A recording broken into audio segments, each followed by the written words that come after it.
Dans cette première partie, nous allons voir les généralités sur les structures. Il s'agit principalement de savoir ce que sont les structures et comment les structures sont utilisées en donnant quelques exemples. Sans tarder, nous allons aller dans le vif du sujet. Une définition simple de la notion de structure est qu'une structure est un objet informatique de stockage d'un bloc d'informations sur une entité. Cette définition abstraite peut être représentée ainsi. Nous avons une entité qui représente un objet de la vie réelle ou un objet abstrait. Et cette entité est composée, définie ou décrite par un ensemble d'informations qui sont stockées en bloc par la structure. Autrement dit, chaque information est une donnée de description de l'entité et le tout forme un bloc de données cohérent. Nous donnerons quelques exemples plus tard pour expliciter ces notions qui paraissent abstraites pour le moment. L'expression objet informatique ici veut dire que c'est un concept créé pour les besoins du jargon du domaine informatique, comme le sont les variables en programmation. Même si le terme structure est beaucoup utilisé dans le contexte du langage C, dans la littérature, il y a plusieurs autres termes synonymes aux structures. Le terme enregistrement est beaucoup utilisé surtout dans le contexte des fichiers séquentiels et des systèmes d'exploitation. De même que le terme tuple qui vient du monde des bases de données et des systèmes experts. Le terme ligne, qui est beaucoup plus utilisé, vient du monde des tableurs comme Excel. Enfin, le terme bloc de données est une appellation générique, surtout dans le contexte des systèmes d'exploitation, avec les opérations de lecture, écriture, de blocs qui doivent être traités ensemble. Nous allons maintenant voir quelques exemples d'objets pouvant être stockés dans une structure. Pour permettre une compréhension plus concrète de ce que sont les structures, nous allons donner des exemples d'entités et d'objets de la vie réelle qui s'apprêtent bien pour être représentés sur des structures. Le premier exemple concerne les informations sur un étudiant. Ici, nous avons comme entité étudiant qui peut être représentée par une structure contenant les informations qui sont listées, à savoir son identifiant, son nom, son prénom, sa classe, la liste de ses matières et bien d'autres informations. Donc ici, on a un bloc d'informations qui permet de relier donc l'entité aux informations concernant un seul étudiant. Le deuxième exemple est l'entité fichier. La structure qui est présentée ici avec le nom fichier peut être définie par son chemin, les droits associés au fichier, la taille du fichier, le nombre de liens, l'inode du fichier, c'est-à-dire le numéro unique du fichier qui est utilisé par le système d'exploitation. Et cette représentation, elle est assez réelle. Beaucoup de systèmes d'exploitation ont au moins ces informations dans les structures pour représenter le fichier. Le troisième exemple est le client d'un commerce en ligne. Ici, la structure, c'est la structure qui représente l'entité client et peut contenir les informations que sont le numéro du client, le nom, le prénom, le numéro de téléphone, l'adresse du client et la liste des achats effectués par le client. Le quatrième exemple concerne un produit sur un site de commerce. Donc, les informations collectées sur le produit peuvent être le code du produit, le nom, le prix, la date de sortie du produit, la catégorie des produits et est-ce que c'est un produit alimentaire, un produit électronique, un produit électroménager ou est-ce que c'est un habillement, par exemple. Donc, ça permet d'avoir la catégorie. Une structure peut bien donc stocker les informations sur ce type d'entité comme le produit. Enfin, un exemple, ce sont les informations associées à un film. Donc ici, la structure qui est représentée par film peut avoir comme information le titre, le résumé, la date de sortie, la liste des acteurs, le budget et le nombre de spectateurs. Ces exemples illustrent le fait que les structures permettent de relier à un objet ou une entité des informations qui permettent de la décrire comme un bloc de données ou d'informations.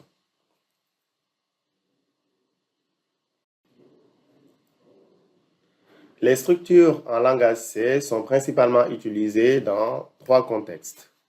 Le premier contexte est bien évidemment le stockage de données structurées. Elles sont utilisées, par exemple, au niveau des systèmes de gestion de bases de données ou toute autre structure qui gère des enregistrements, des lignes ou des blocs de données. Le deuxième contexte concerne l'implémentation de fonctions système. En effet, l'implémentation des systèmes de fichiers de transmission dans le réseau et la gestion des fichiers séquentiels utilisent de manière intensive les structures. Et enfin, le troisième contexte est l'implémentation de concepts algorithmiques et programmation, notamment les structures de données. Pour implémenter par exemple une liste chaînée, une pile, une file, un arbre ou les tables de hachage qui sont des concepts algorithmiques, les structures sont l'outil de base pour la réalisation. Dans le même contexte aussi, les structures permettent de renvoyer plusieurs valeurs d'une fonction. Nous allons essayer maintenant d'illustrer quelques cas, quelques exemples de ces cas d'usage de structures.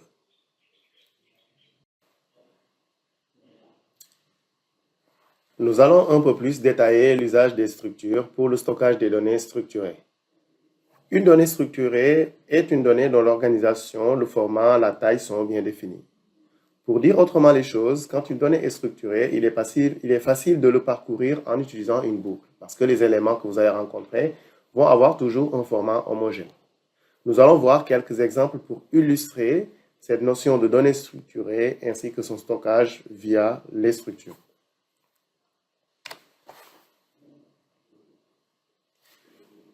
Nous avons ici un exemple de données structurées qui représente une liste de livres pour la gestion d'une bibliothèque.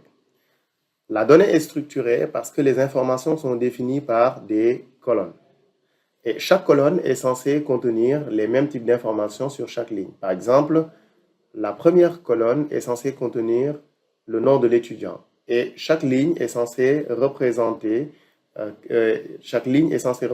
un étudiant et quelle que soit la ligne qu'on choisit, la dernière colonne est censée contenir un entier représentant le nombre de jours de prêt. Ces données peuvent être vues comme un tableau de structure où chaque ligne représente une variable de type de structure contenant les informations sur un étudiant, le mail, le contact, le numéro de téléphone, le titre du livre, la date de prêt et la date de retour et le nombre de jours conservés.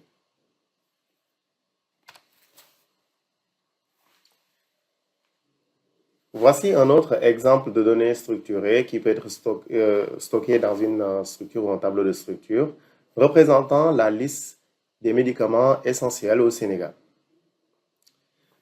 Ici, pour chaque ligne,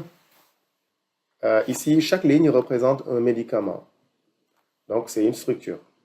Et pour chaque catégorie de structure, ici, pour chaque catégorie de médicaments comme antibactériens, nous avons une liste de médicaments qui lui sont associés. Ici, c'est un cas typique d'une structure imbriquée, c'est-à-dire une structure qui contient une autre structure ou un tableau de structure. Nous reviendrons sur ces cas de figure, mais voilà un exemple concret d'utilisation ou de cas de figure où les structures imbriquées peuvent être utilisées pour représenter des entités ou des objets.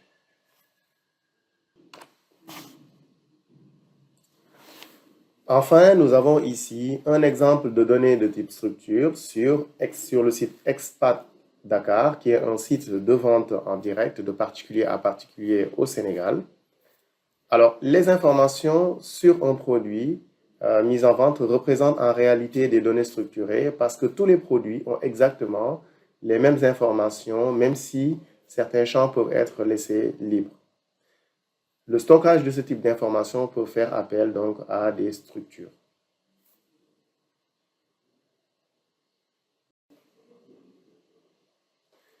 Pour les données structurées de type tabulaire, nous avons les systèmes de gestion de bases de données relationnelles tels que MySQL et PostgreSQL qui permettent de les stocker. À l'intérieur et au cœur de ces systèmes, on retrouve des structures de données de manière intensive. Par exemple, sur MySQL, vous avez cette structure qui permet de manière générique de pouvoir collecter les informations en vue de leur stockage. Donc ça, c'est la définition de la notion de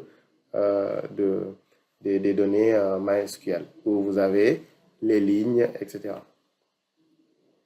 Donc, pour dire que les structures aujourd'hui sont utilisées de manière intensive à différents usages, mais ce sont des notions qui ne sont visibles que pour les informaticiens parce que ce sont des concepts aussi de programmation.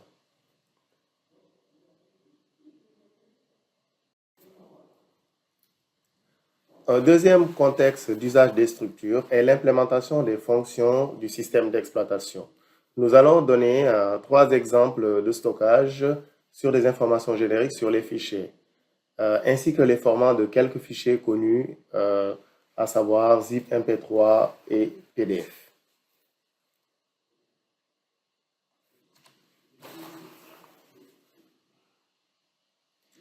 Les systèmes d'exploitation ou les systèmes de fichiers Unix comme Windows stockent un certain nombre d'informations qui décrivent les fichiers en plus des données qu'ils contiennent. Le système de fichiers Unix utilise la structure suivante qui permet de représenter une partie des données que l'on retrouve à l'intérieur. Il y a le numéro du fichier, les droits associés, la taille du fichier ou la taille du bloc, le stockage, etc. Et donc, vous avez ici une utilisation des systèmes d'exploitation qui utilisent les structures pour pouvoir stocker les informations liées aux différents fichiers. Cet exemple donne une idée de la structure interne d'un fichier zip, les archives zip que vous connaissez qui permettent de mettre plusieurs fichiers dans un seul et de le compresser. Il est composé de séquences de deux types. Vous avez un enregistrement où il y a avec trois champs contenant le local header, le nom du fichier ainsi que les données compressées. Et chaque fichier dans l'archive aura son propre enregistrement de ce type. Vous avez un enregistrement de type Central Directory, qui est une structure qui donne plus d'informations sur le fichier, comme la taille du fichier lorsqu'elle est décompressée. La méthode de compression, la date de dernière mise à jour. Cet enregistrement est créé pour chaque fichier dans l'archive compressée. Enfin, il y a un flag qui indique la fin des enregistrements. Et vous voyez bien, en fait, le contenu d'un fichier zip, c'est une succession d'enregistrements ou de structures qui sont à l'intérieur. Alors, remarquez, comme indiqué au début, que le jargon utilisé ici, c'est plus le terme enregistrement que le terme structure. Mais ça veut dire rigoureusement la même chose.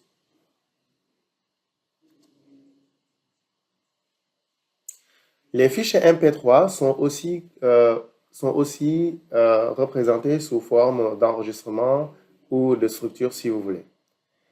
Ils sont composés d'une succession d'entêtes MP3 et de données audio au format MP3. Et chaque entête est composée d'un ensemble de champs qui sont uniformes sur chaque entête.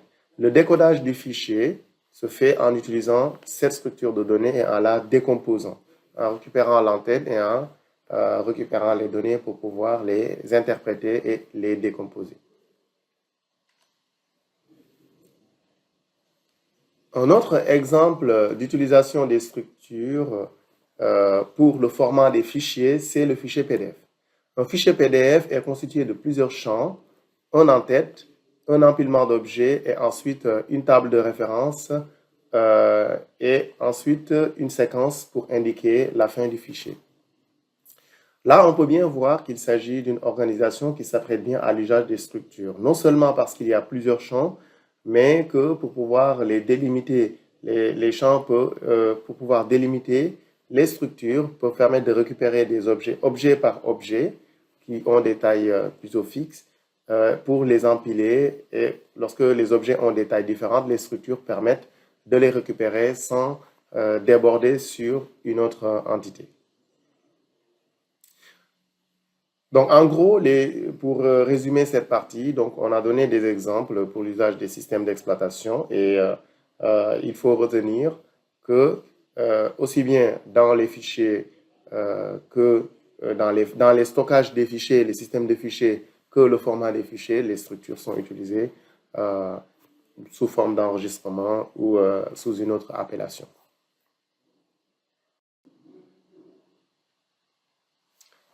Le dernier cas d'usage des structures que nous allons présenter est celui de l'implémentation des concepts de programmation qui est déjà vu dans d'autres playlists.